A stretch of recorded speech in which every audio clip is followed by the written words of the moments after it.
cha si zo busi kan ka mi kini boy ba mui una se kan awa mi kini boy ba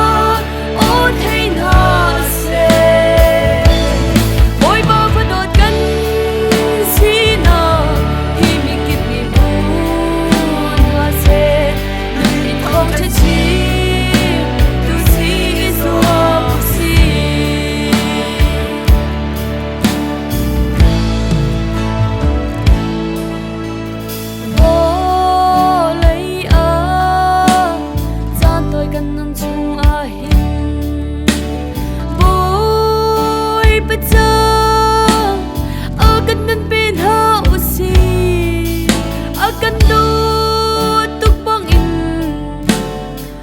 Islam ven ha usi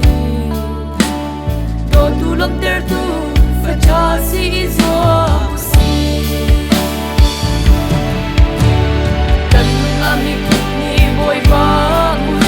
una se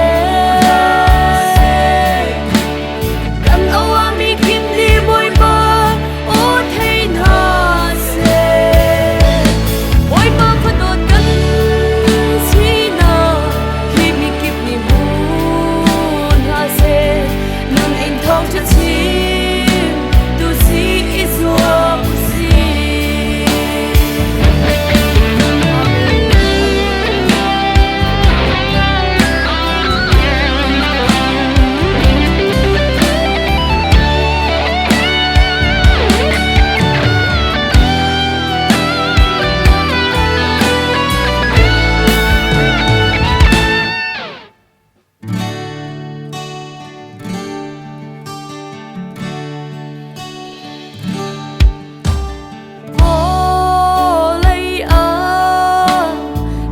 kan nun chung a hin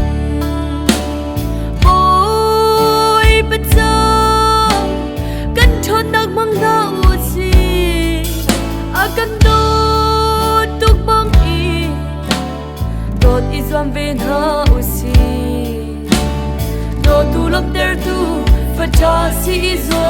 u si kan la mi boy ba